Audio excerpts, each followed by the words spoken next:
It's 2010 and Rihanna has decided to dye her hair red. The next week, everybody else decides to dye their hair red. It's a red rampage. And if I say to you the term Rihanna red, you know exactly what I'm talking about. I mean, imagine having a whole color named after you, like, oh my God, iconic. So this video is gonna be discussing how Rihanna used her red hair to market her album Loud. Yeah, remember Loud? And the science behind why this marketing was so effective. And make sure you stay tuned to the end because I'm gonna be sharing some tips on how you can use this iconic scheme, this marketing scheme to your advantage without having to dye your hair red, obviously. You may wonder why I spend my time, my energy, my resources, my hours researching why Rihanna dyed her hair red. Well, that's because my name is Bolaji and I'm a digital marketer and creative consultant. I've worked with every type of company imaginable: healthcare companies, dating apps, tech startups, and musical artists to help think of creative campaigns in order to take their brand to the next level. So this is really my bread and butter, and I want to help you understand the more covert ways people in pop culture use to market their albums, their music, their brands, and maybe you can use some of these techniques yourself on a smaller scale, larger scale, however you want to do it. And by the way, if you want to have a consultation with me on how to take your brand to the next level, click on the link below in my description. But yeah, let's get into this iconic hair color. So Rihanna decided she's gonna release an album called Loud, and oh my God, one of my favorite albums from her.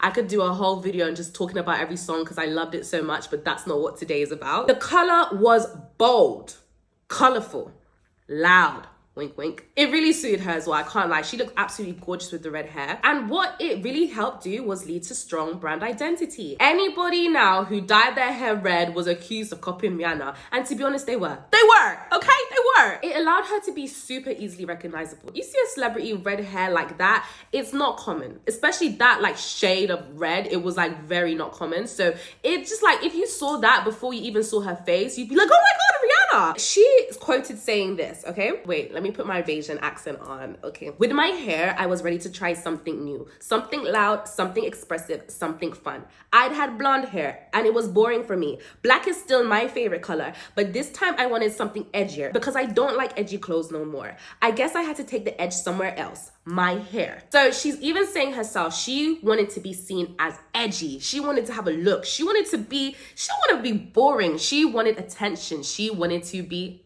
loud. It really was cohesive with the album. I mean, the album was called Loud. She really lent into like her pop ways in that album. And I felt like the hair was just kind of matching the era she was in, which is fun, flirty, cute, red hair, ready for a vibe, trying to be edgy, trying to get some attention. It's kind of like, you know when you like just go to university for the first time and you've had like really strict parents and it's like, oh, this is my time to be myself. I'm gonna dye my hair red. It's like that kind of vibe, you know what I mean? And it was definitely a more softer look from her previous look, that rated R look, which was, you know, edgy, dark lipstick, S&M. Basically, it was very contrasting from her previous look. Like it was goth turned pop, you know what I mean?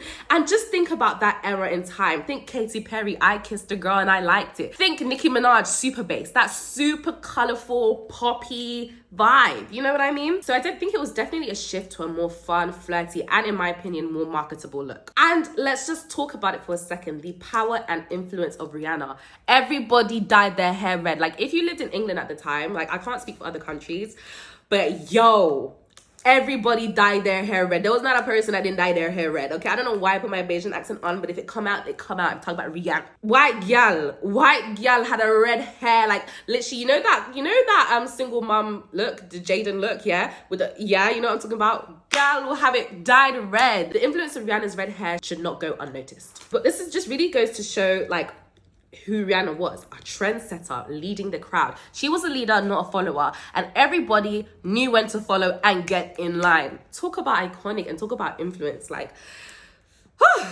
Okay, number 2, let's go into the science behind the red hair and why it works and what we can learn from it.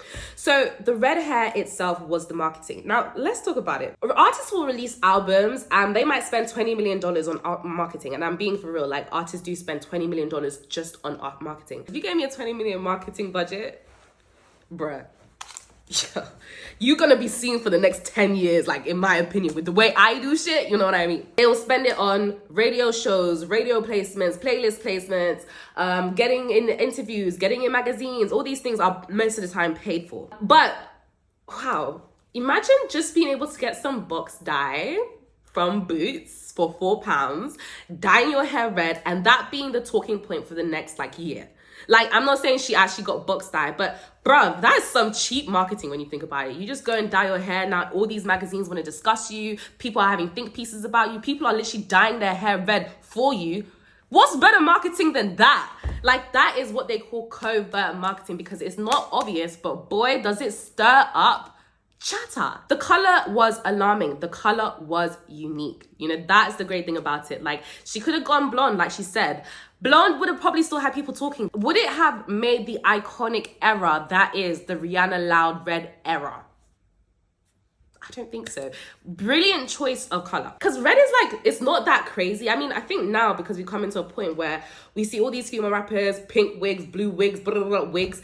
But yo, they never stick to the color. Now, if you stick to the color, you might now have a little marketing technique, but it's going over people's head. But I'm here to let it not go over your head. So the science behind this and why I believe this is so important is because it just drives home the importance of having a unique look. Like, I say this all the time in my videos. Having a unique look is one of the easiest, cheapest, most effective ways to get people to know who you are. Think Steve Jobs, turtleneck. Think Boris Johnson. Now, you guys, and I might have to do a video about Boris Johnson. Leave the comments in below if you want me to do a video about Boris Johnson and his marketing. It's crazy. But you think that guy doesn't brush his hair on purpose? You think that he just wakes up and he decides, no, I'm not going to brush my hair for the last 20 years. No, because he wants people to see and perceive him in a certain way. Your look is important. How you are seen or how you choose to present yourself says everything about you while saying nothing at all. Do you know what I mean? She owned that look, that unique look. It makes you identifiable. It makes you a trendsetter. It allows you to stand out in a sea of people who look the same. Like, one thing Rihanna's really good at is standing out and looking the same. And it's honestly because she's just herself. And years later, it is still memorable. Like I say to you, if I say to you Rihanna Red, bear in mind, Loud came out in 2010. And when 2023, wow, that makes me feel so old. No way did Loud come out in 2010. 2010. Bro, 13 years ago. But yeah, if I say to you Rihanna Red, you know exactly what I'm talking about.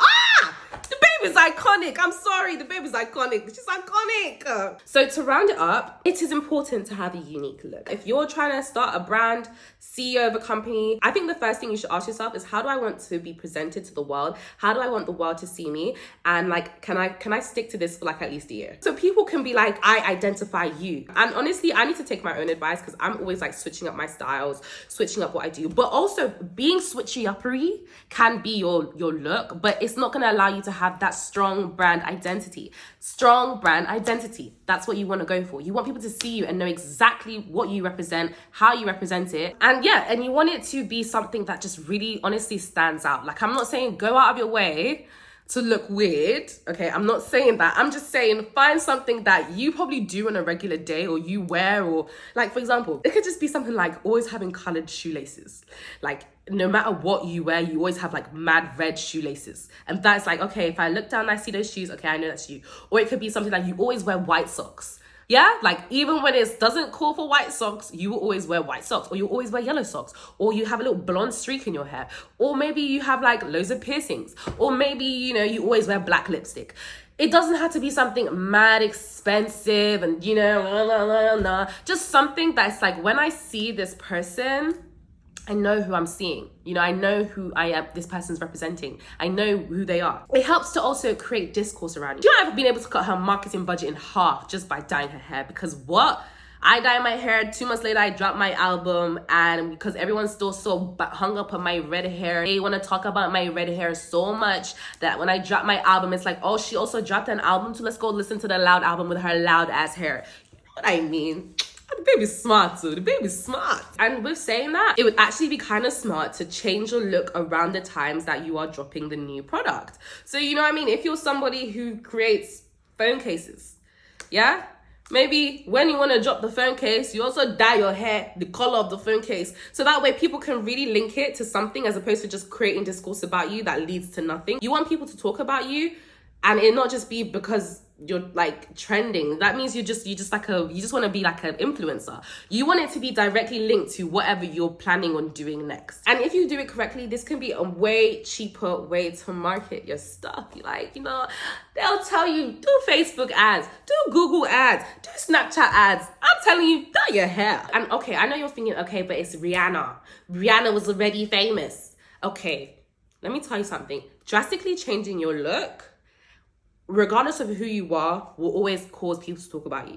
So for example, if I were to dye my hair blonde right now, my friends and my family will probably talk about it. It doesn't always have to be, oh, I'm thinking about the bigger picture. The people around you can sometimes be the best people to help market your stuff. For example, you dye your hair blonde and it looks really bad, right? But you did that on purpose because you were thinking outside the box. Now, all your little hater girls, all your little haters, hater boys, they come on your page and like, oh my God, babe, look at her. They're gonna send your picture around, to their little friends. But when they send your picture around, your product is also on the Instagram. And then all these haters, are on your Instagram, sending your shit around, unknowingly letting the algorithm know that whatever this person's done is interesting. Now they're boosting your product unintentionally. That's what I'm saying. You have to make sure that there's an end result goal to why you're changing your look. Okay, so plan it. So even if you're not super famous, even if you have 2 followers, those 2 followers will say, did she just change? Did she just change something? And she just released something? Let me go check it out, okay?